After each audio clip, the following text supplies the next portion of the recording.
we love to go over the titles, and it's like He's the name guy. Jurassic World Dominion. The last one is such a great title. And this one was Rebirth, and I'm like, I don't want to see something being born Again. in Jurassic. Jurassic World no, again. But Dominion, Fallen Kingdom. Yeah. No, literally, they're like, you imagine like all of them in a boardroom being like, Dominion. What do you guys think about that word? And there's a guy that looks like me that's like, yeah! Pounding the table. Absolutely. Oh my God, yeah. Cracking a Bush Light. No, seriously. Like, yeah, I think this is great. Bush Light, yes. This is the Off the Break Podcast, your podcast dedicated to current movie theater news, operations, and insights from the people that book the movies. All right, we're here for a special Off the Break Podcast interview edition Yes, we are. with Emily J.K. As we have just been told. Yes. That's it.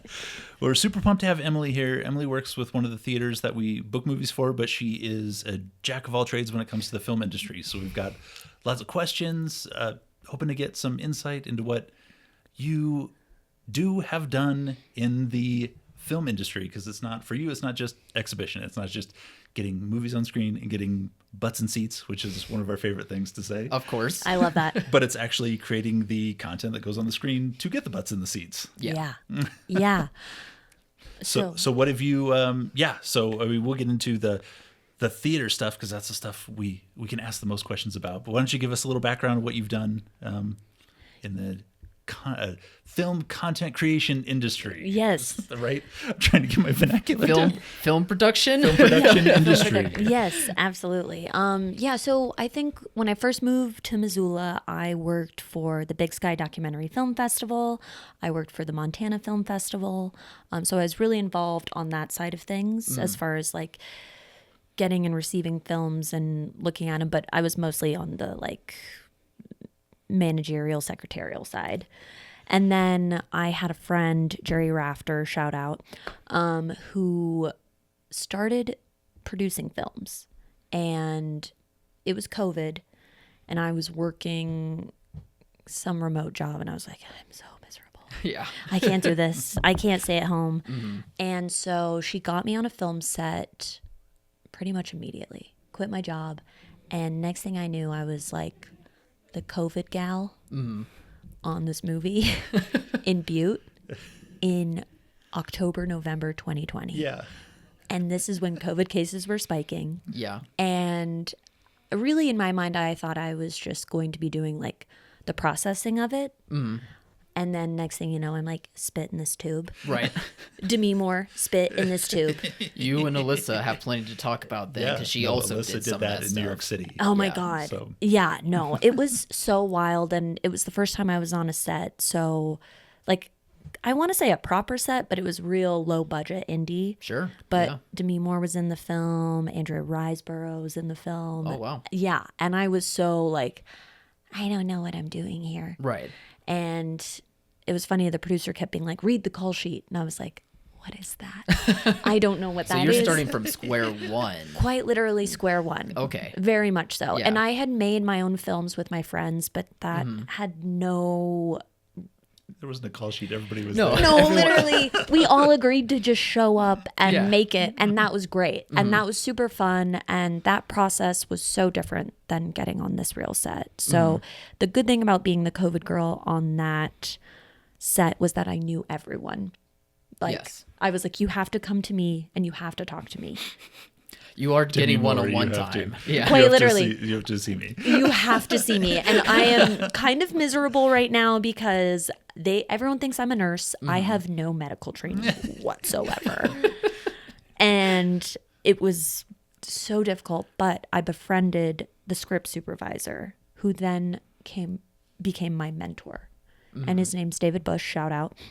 And I was like, I want to do what you do. Because I kept seeing him on set. He's sitting right next to the director, looking at the monitor the entire time. And I was like, The filmmaking process of it. Yeah. exactly. I was like, you get to watch the whole movie and you don't have to lift a thing. You don't interact unless don't speak unless spoken to kind of Exactly. a thing. Quite literally. You just have to be ready. Yes. But you're in charge of the script. Exactly. In charge of that page. Right. Exactly. And that was kind of also like a trial by fire. So once I got off that set, which my friend Jerry wasn't even on, she just like got me on there because she was working on a different one. And I said, Jerry, I want to be a script supervisor. She said, great, I need one. I'm always looking to get more people on the crew who can actually do things. So I took an online course and I read this really amazing book by Mary Sobalski, who was the script supervisor on Eternal Sunshine of the Spotless Mind. Oh, okay. So the timeline. Well, that's the extreme version of script supervision. It's not.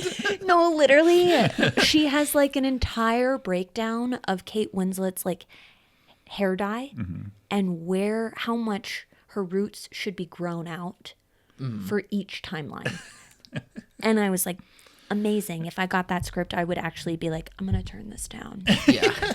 Because I just can't. Right. I'd love to watch this movie, but to work on it would break my brain. Oh, for sure. Just so many moving parts of that thing. Insanity. And you really don't understand the timeline until the end of the film, kind of. You're like, wait, what? I think I know where we are, but run it by me one more time. Truly, you're like in Montauk, like day 1 or day 530. Yeah. Like, where are we? So that was really helpful. And basically from then on, Jerry got me on all of these sets as a script supervisor. And really, as a script supervisor, you're like making sure that the editor is getting all the information that they need to cut the film together. Oh, okay.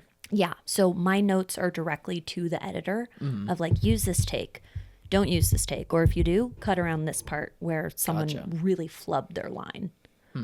And that's kind of my favorite part, is making notes. And it's a mixture of like screenwriting and editing. exactly. Yeah. Yes. But kind of in real time, which is very cool. It's very cool. Yeah, really, though. Yeah, and it can be very difficult because it's funny because you're looking out for continuity errors, but then an actor will call for their line. And as a script supervisor, you have to be on it. Paying attention on top of that. Oh my God. And You're I've also memorizing their lines. no, quite literally. Not to minimize what like firefighters do, but that's like the hurry up and wait kind of job where you're like, you're very important. We need you, but we need you at a moment's notice. Yeah. We need the thing done right away, and it has to be perfect. Yes. You can't leave anybody in the house. You can't forget to turn off the gas line. You've got to do all these things. Yes. And Quite literally. Just be ready to pounce. Absolutely. Without a doubt. And I've been in situations where I'm like, ugh. I wasn't looking. Yeah. What was the line? I'm like not looking at the script. I'm making sure that your eye Hold line. on. Yeah. Flip through the pages. No, literally. And I made that mistake once on set and I was like, oh, never again. I'm only looking at the script. I'm not even watching the monitor. So but it's interesting. You just kind of learn like every actor's method and way or lack thereof, of just like some of them showing up Not and to winging. name names. Yeah, I know. Seriously. We'll get there. Yeah. we gotta soften her up a little bit. Yeah, exactly. I'm like, warm me up a bit. I might name drop a little bit. Give us all the dirt. Yeah, exactly. And I do still script supervise from time to time, but working at the Empire Theater has allowed me to kind of sift through the good scripts and the bad scripts. Oh, okay. So sometimes a good script will land on my lap and I'm like, I gotta go away for a month and a half and work on this. And then someone will call me up and I'm like, let me read the script. Do you think then working at this theater that it's helped you kind of gauge with the sensibilities of an audience? I know that you're kind of working with smaller budget stuff, so maybe it's not unfortunately being out to the public to a wide degree, but has these two experiences helped you with what you're working on the side with the screenwriting job? Absolutely. Absolutely. Because I feel like before I had no idea what the audience was going to think. Sure. It's a very privileged place you came from where every movie got a really great audience, a really great turnout. And now we're dealing with like regular people Yeah. on, Yes. on a daily basis. And it's Yes. like, will regular people come to this? No, quite literally. It's like, is anyone gonna see this movie? Like, and that was interesting where I was like, who's gonna care about this? Right. I think it While was, the director's pulling their hair out. I think it was like last summer, right after you had started, when I think it was like Despicable Me, and you're like, we can't do this. This is such a waste. And it was like the third biggest movie of the year for you guys. No, but it was just like, I don't understand this at all. I- And I go, I promise you don't understand it because I don't understand it, but it's going to do very well. No, quite. It, like, exhibition side, I was like, who cares? Who even cares? Next thing I know, we got lines out the door. They're like, we're running out of candy. And I'm like, wait, what? How did I get this so wrong? Like, Who are you people? These yellow rubbery things? How is this with legs? no, truly. I was like, I saw the first Despicable Me in theaters, like, on a whim with my mom. Like, Sure. I think we were visiting Montana when I was coming up for college. And we were like, there's nothing to see. Let's go see that movie. Yeah. Did I laugh? Absolutely. Did it make me a Minion fan for the rest of my life? I cannot say that with confidence whatsoever.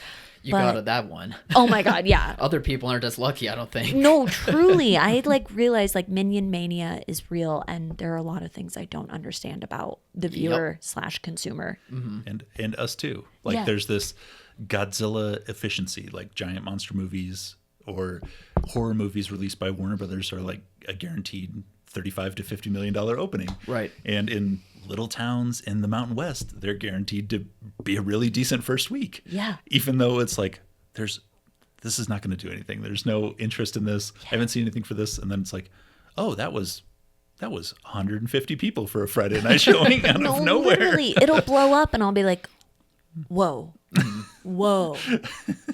Okay.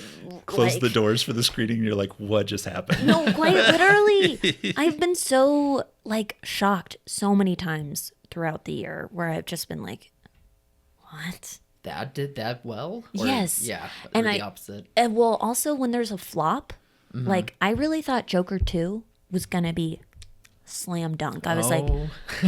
we got Lady Gaga. I was like, thank God we got Joker 2, like just coming off Beetlejuice. Yeah. We're going to do great. Flop Tina Aguilera. A pretty popular one. Yeah. Pretty popular. No, and we That's like up we there. were excited for it too because it did great. They're going to make a second one, and then it started coming up like, and Lady Gaga's in it, so you're like, okay, perfect.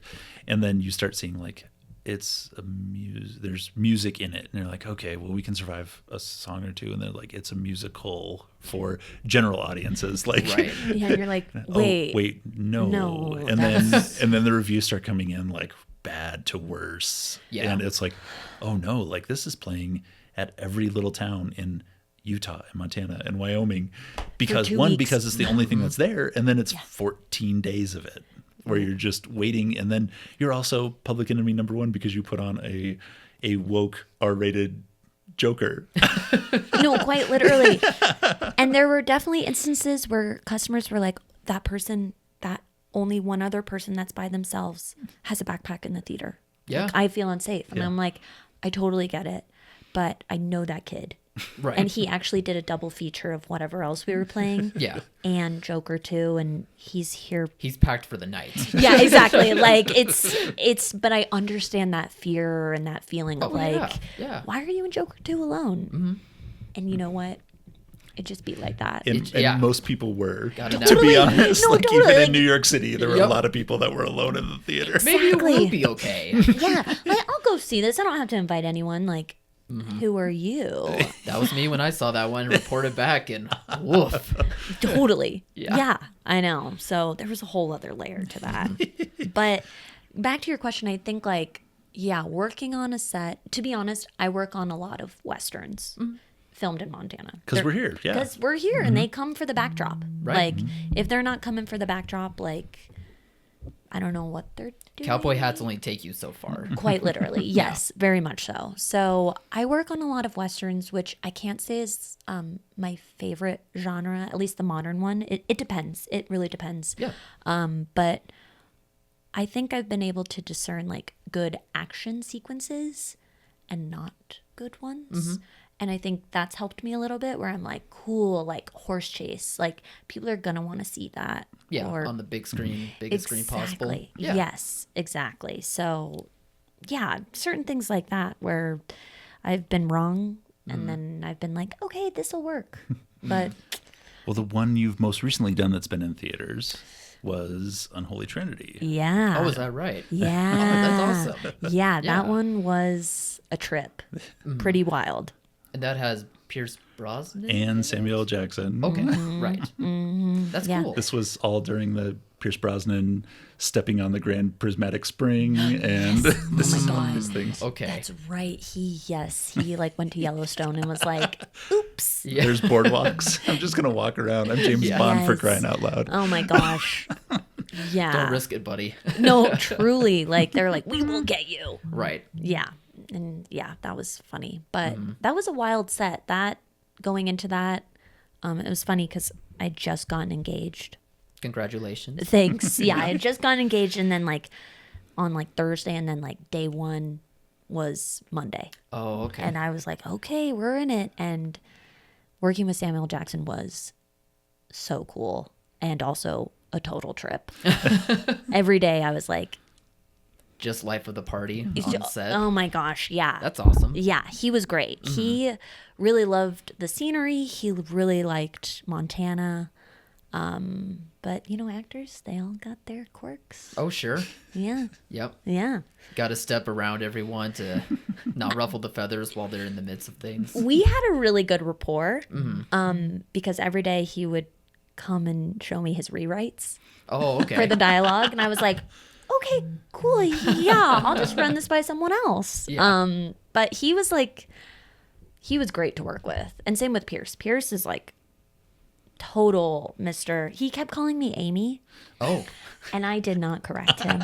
well, Amy, Amy. And I was like, yes. after a while, you're like, oh, that's me. Yeah, quite literally, I was like, that's just me. There's no other Amy here, and Emily is close enough, so Yeah. I'll take it. And I doubt it was malicious either. Oh my God, no, not. It was like, I was like, you're like, you know, You've over met as 70. many people as a president has. No, Yeah. quite literally. I was like, Amy is close enough. Like, and everyone like was like, you know, he's calling you Amy. I was like, do you think I care? Yeah. He's talking to me. I'm I don't care what he calls me. a script supervisor. Yeah, Like this. exactly. Yeah. Like, I was like, it's fine. He knows Hey, who to it's report not hey to. you. No, definitely. The fact that he was even talking to me, because I've also worked with Nicolas Cage, and I think one time he was definitely like on a horse and he was busy, and I was like, "You missed." He goes, "I've cut that line." I was like, "You missed this line." I've cut it. I was like, "Absolutely, you have." So sorry I even asked. Makes total sense why you would cut it. Just had to make sure we were on the same page. Yeah, exactly. I was like, you on that horse, me down here with my iPad. Oh my God, for sure. For sure.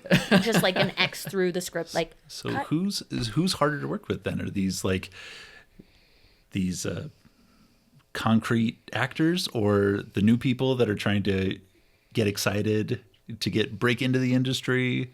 Because we dealt with some of that when we were hiring. We had someone come in who was an actor and wanted to work for us, and we're button pushers, we're bean counters, we're accountants. Yeah. Like that's what our job is making sure, and then doubly making sure, and then on Wednesday we triple make sure that things are done. Yeah. So We having don't find auditions. yeah, so Totally. having somebody come in, it's like, yeah, I just, if something comes up, I might take like a month off, and it's like, no, we don't take months off. And it's so wild you're even asking because this is a normal job. This Right. is- I mean, you see office and doors and walls, and Yeah, I'll be gone for a month. Like, so, and that's what Yeah. our experience was with young actors or people trying to break into the industry. Totally. So who's easier to work with as a script supervisor? definitely the seasoned actor. Yes. Definitely the one who I don't have to keep my eye on. Right. Where if I did, they're like, you're looking too closely. Like, who cares if I cut a line? And I'm like, totally. You're so right. sorry. You're on the horse. Exactly. Someone who's starting off, I find, does not have the confidence that they need to like bolster themselves on set. To act. Right. Yes, exactly. So there's definitely some more padding that happens, and not just from me. Like all of the crew is like, my friend works in costumes, and she'll be like, this person is Right. not chill. Yeah. And I'm like, for sure, I will keep my eye on that. And everyone on set knows. It probably Everyone- takes like what, yes. a few days Oh my gosh. Like, before everyone's like, we all know the oh, absolutely. bad egg in the room, right? The For love sure. interest is terrible. Yes. No, absolutely. She is no good. Yeah. And that's when like the director's like, I need to cut her lines. How do Right. we do this? And I'm like, you just cut around. Yeah. Maybe direct her to give a long pause after the sentence, and then we'll cut it. Right. And then at that point, hey, that's just editing. That's just movie magic. Hey, You can't. I wasn't there in the editing room. How was I supposed to know? Right. So it's interesting that type of power that can be wielded on set from me. I'm like, whoa. But yeah. Well, we got through the name dropping, Yeah, but are you right. working on anything right now that's interesting or that you can talk about? I think the next one I have coming up is definitely a new thing. For me, genre-wise, it's a werewolf cowboy movie. All right. All right. I can get on board with that. Yeah. This was what we talked about with Sinners, was the vampire cowboy movie. did, yeah. With those guys that rode in. Do you Yes. remember that part where the Native Americans rode in and they were like hunting vampires? And I'm Yeah. like, I want a movie of those guys. Straight up. And they didn't Yes. come back I in the know. movie. And I was like, that's the only part of this I really don't Just like. need more of that. I know, because they're like, the like canary. Yeah. Like the first time that they're like, something's amiss. Yeah. And if you don't heed the call, like, you're not going to be okay. Right. We're the most serious guys you've ever seen. Truly. If we're Like- telling you something's wrong, something is wrong. No, seriously. I was like, that actually is a really good point. I would love to see that movie. Guy with face tattoos It in has the to be the 19 spin-off. Ryan 1930s. Coogler. That's a Get on serious that. guy. Yeah, no, totally.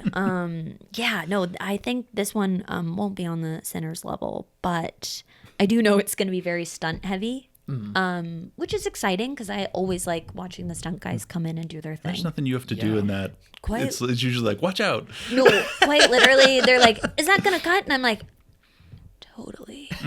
Like I will say, stunt work is the time I have the most trouble, like understanding how it'll cut together. When they're like fighting and brawling on the ground, I'm kind of Sure. like, just keep moving the camera and put it on handheld, and you'll be fine. Right. And that's usually the time you have the most cameras running because Yes. those are the most expensive times. So you have Yes. 4 or 5 cameras running. You're like, camera 2, take 3. Yeah. Yes, absolutely. You got to make it all count. Yeah, no, it's like, okay, put one over here, put one over here. Let's see what happens. Yeah. Like, yeah. So I'm excited about that one. But nothing too crazy on the books this year. That's definitely the crazy one. The werewolf cowboy one. No, But that's totally. exciting though. That's awesome. Yeah, I'm excited. It's called High Moon. So, Perfect. Great. and No I news. keep calling it High Noon, and everyone's like, no. Ken's eyes just lit up. That's a great title. I know. We love to go over the titles, and it's like He's the name guy. Jurassic World Dominion. The last one is such a great title. And this one was know. Rebirth, and I'm like, I don't want to see something being born Again. in Jurassic. Like, Jurassic World no, again. but Dominion, Fallen Kingdom. Yeah. No, literally, they're like, you imagine like all of them in a boardroom being like, Dominion. What do you guys think about that word? And there's a guy that looks like me that's like, yeah, Pounding the sitting there. table. Absolutely. Oh my God, yeah. cracking a bush light. No, seriously. Like, yeah, I think this is great. Bush light, yes. Oh my God. Yeah. So at your theater, you were telling that story about Despicable Me and Joker 2. So since taking over and managing this theater, have you started to get a gauge on just going strictly the blockbuster for a quadrant route, or are you planning on doing more art house or small independent things? What has your game plan been? The game plan is really kind of, I've been not great at planning, I'll be honest. But I have been like trying to incorporate more art house moments. And I think we had like a lull. I think everyone had a lull in March and April. March, yeah, before Minecraft came out, it was Yes. a big lull. Oh Yep. my God, yeah. And I think even like right after Minecraft too, I had like a little bit of like, wait, what am I supposed to play? We had Minecraft and Sinners, and Yes. that was it. Yeah, exactly. For a And- month. Exactly, yes. So I kind of like put some other films in there, like The Assessment with Oh, yeah. Elizabeth Olsen and Oh, I forget his name. Alicia Vikander, yeah. So I kind of incorporated those smaller ones, and I would say our kind of older crowd was definitely like, what did I just watch? Yeah. And I was like, Can't confirm with that movie. yeah. I was like, up to interpretation. Right. Really. And you've Hey, it's also art. done the classics route with single night events Yes. that have been really hit or really miss. Total flop sometimes. But some of these have been amazing. And the one that sticks out to me was the Jeff Bridges Rancho Deluxe, which is just a Western, like small town Western movie. This movie does not play anywhere else. It doesn't work anywhere else. You can't easily license it. You can't find it anywhere. And then we played it, and then it was nearly a sellout. Oh, wow. Quite literally the only time that I've been like, we just sold 175 tickets. And it's funny. So like the first time I did it, it was kind of like my first month of programming at the theater. And I was like, Ken, we're doing Western Wednesdays. Yeah. Like, you in? He was like, sure. Like, we'll see how this goes. Okay. Which was to temper expectations. Yeah, exactly. Like, literally, like, don't worry about it. It's not a big deal. I was like, okay, great. So we played One-Eyed Jacks the first week with Marlon Brando, which actually had like 45 people. Okay. Or maybe 30. But I was like, oh, great. Which people is are here. what we need on a Wednesday or Thursday night. Quite literally. For the size we're of your theater, I take Yes. it. Yeah. Yes. For a town of 9,000. 9,000, I think that's being very I optimistic. don't know. Yeah, I was like on a really A good county- day. a Like, county of 9,000. yeah, the county. Yeah. The town itself. Yeah, so very optimistic. So getting more than 10 people on a weeknight is a great success as far as this goes. But getting So much. 40 for a classic movie is like, okay, we're rolling now. Truly, I was like, yeah, let's go. And then the second week we played Rancho Deluxe. And there was so much hype around this movie. Ooh. And to be quite frank, I had actually never seen it. I had only ever heard of it. And I kind of put it in as like a cheeky like gesture to the town of like, hey, there's like someone new here and I'm listening and I'm watching and you guys. Jeff Bridges is a big Livingston guy. It's a Exactly. Western Yeah. comedy that's not Blazing Saddles. Exactly. It's Like, the only one Yeah. Yes. Yeah, that pretty people much. remember. no, totally. And it's very much a B movie. And watching it in the theater for the first time, I was a little like, huh. This is the movie everyone's here to see. Right. But there are moments I realized where you see old Livingston and everyone's not even looking at the plot. They're going, oh Yep. my God, that's the blah, blah, blah. Yeah. It's still there. Exactly. Yes. Very much like a cultural moment, Yeah. snapshot in time. So that like just blew up. I was like, whoa, okay. And everyone Yeah. was so grateful that we played it. And I was like, all right, Yeah. Like we're you making said, moves. shows you paid attention. Now we can Yes. play one of the 3 movies that was filmed in Livingston, Montana. Once a year. Yeah, once a year. Yeah. Literally, I then played it again in March. And because Catabatic Brewery reached out and they're like, it's the 50th anniversary. And I was like, oh, really? And they were like, we want to play Rancho Deluxe. And I was like, totally. I mean, we played it last year, so we'll see what the turnout is. Yeah. Sure. Better. Round 2. Round 2 was better. I was like, whoa, you guys haven't had enough yet. Like, you want to see this B movie again. It should just become a yearly thing, and then Yeah. you're just the hype man with the Absolutely. mic Quite on literally. stage. No, Yes. these are easy, and this is what, like, we work with a company called Flashback Cinema, and they book classics for a wide swath of theaters, and they book them all at the same time. So you're looking at like every Father's Day weekend is Raiders of the Lost Ark. Like they've done this for 10 years, and they're always going to do this. Right. In their minds, this is always going to happen. And Jaws, on years that it's not an anniversary, is always going to be July 4th. Like it's always going to be July 4th weekend. That's when we're going to license it. But for you, finding these opportunities, it's like, okay, I guess every third weekend of March we play Rancho Deluxe. And the brewery's like, yeah, we are 100% in with sponsoring this. And if they're not, Absolutely. there will be a line of businesses looking to sponsor Rancho Deluxe because they know what Yeah. the turnout's going to be. Very much so. Very much so. That has been really interesting and eye-opening. I mean, we did Spooktober last October, which we played The Thing, The Shining. Do you remember, Ken? God. There's too many- I remember too I many wanted to play lists. Young Frankenstein, and you were like, Oh. Disney owns it, and I was like, wait, Why? Do they? Yes, Oh, wow. yes. That's wild. It Yep. was so random to me. I was like, Definitely. it's not even on Disney Plus though. That's where I got angry. I was like, Yeah. now I want to go home and watch it. It's not even on Disney Plus. Nope. I was like, wait, what? So What's the point in having it? Oh my gosh, there are so many things like that where I just find out like You Disney can't owns get it. licensing or One Flew Over the Cuckoo's Nest was just on a Fathom events, but when I've tried to book it independently through the rights holder, it is so incredibly expensive. It doesn't make sense to play anywhere. The licensing fees are, I mean, if you opened it during the Super Bowl, it wouldn't make sense. If you opened it on the 50-yard line of the Super Bowl, like the terms, you would still lose money on it as a theater playing it. So it's like, okay, so back to the drawing board. Yeah. But finding these few things that work. I mean, Rocky Horror is always one of those that theaters go Totally. to. Yes. Where you're at in small town Montana, probably not. I mean, you get an okay turnout. We got a really good turnout. I did it on a Saturday night, which in October, which was definitely like Halloween weekend. Oh, So okay. like Yeah. people were kind of more into like partying and going out and being like, ah. But an older crowd really came out for Rocky Horror. I was like, oh, okay. Yeah. Cool. And you never know in small town Montana, like, It's a dentist Show in 'em. pantyhose. Yeah. exactly. I was like, this is definitely like the first movie that definitely started a movement, conversation where I was like, Yeah. but they have like a different relationship to it than I was expecting, which was so great. Right. But I definitely clocked every person coming in. I was like, hey, Highlighting them in the phone book. yeah, I was like, what's up? Yeah. You know, like we should be friends. Let's be friends and come back more often. Yeah, exactly. Really cool. Yeah, I was like, thanks so much for coming. Who are... And if I had to put a name down on a list, like what would it be? John Smith State Farm, Yeah. you are a very cool dude.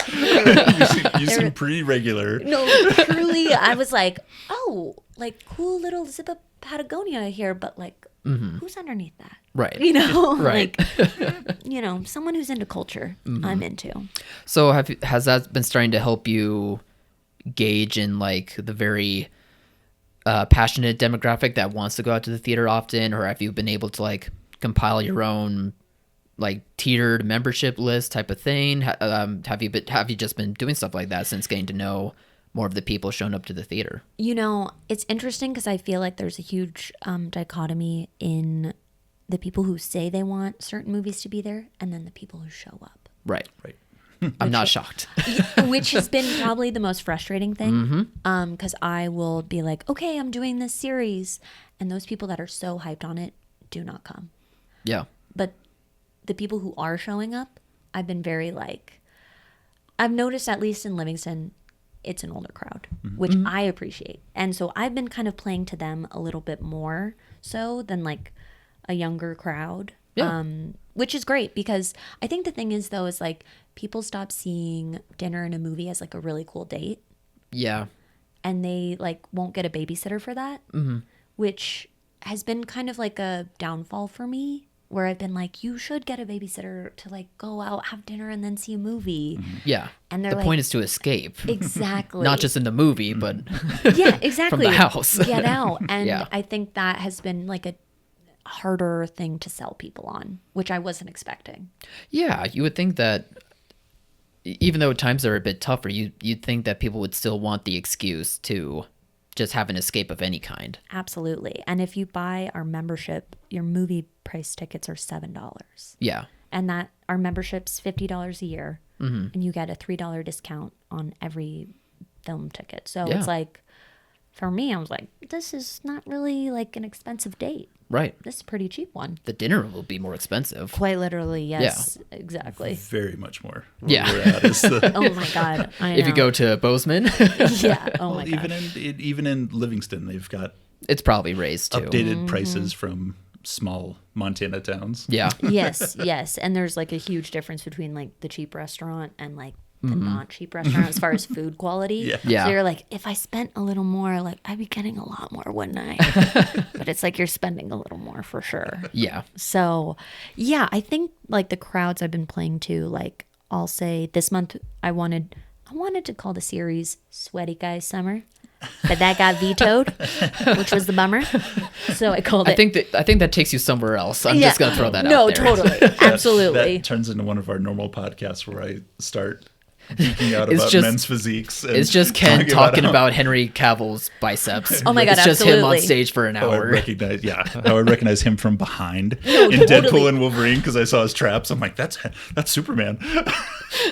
And then 30 seconds later, when they finally show his face, and everybody's like, "Oh my God!" I'm like, "You idiots! How did you not know?" How did you not know? He's like with this certain personal trainer that's working out that muscle specifically for 2 months. What are you talking about? They knew this shot I'm was already coming. done. I'm already done sweating. Yeah, exactly.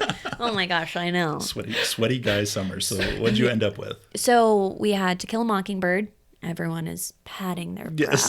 that yes. In the courtroom, like you're yes. just It's a thinking of hot summer. Atticus Finch being like, so, and he's like in a full suit. Yeah. You're like, gee, and everyone's like in the rafters, like, Yeah. and then second one was Apocalypse Now, Very sweaty movie. which I don't even, you can feel the heat through the screen on Absolutely. that one. Tonight we're playing 12 Angry Men, Very sweaty. dabbing of the brow. Yep. I just wanted movies where everyone was sweating. That's creative. That's creative. That's Absolutely. that's not where I went, obviously. No, totally. Our podcast is like, I don't know, 90s themed where we watch a movie a week and talk about it. And meanwhile, you're like, sweaty guy summer. Yeah, I'm like, guys, sweaty guy. Literally sweaty, but like fully clothed. Yeah. No, totally. Yeah, it's not like Necktie sweaty. It's not provocative. It's not like good sweaty. It's like I'm struggling Right. so much. The heat stroke will happen Yes, if I stay in this boardroom any longer. exactly. Yes, and then we're closing it out with Streetcar Named Desire. Nice. Marlon Brando comes Yes, in. He's like, "Where's the lady?" Yeah. And you're like, "Oh my God, you're covered in sweat in New Orleans in the summer." You are in a puddle. No, truly. You are a puddle. But You are a puddle. I also just thought it was like a good excuse to play all four of these really good movies. Yeah. It's a creative angle. Great theater movies. Yeah. Yeah. But I will say we had a good turnout for To Kill a Mockingbird. Apocalypse Now, not so much. Oh, that was tougher. Yeah. But you know what? okay. I always chalk it up to our audience, they're locals. Come summertime, I don't want to be in the theater.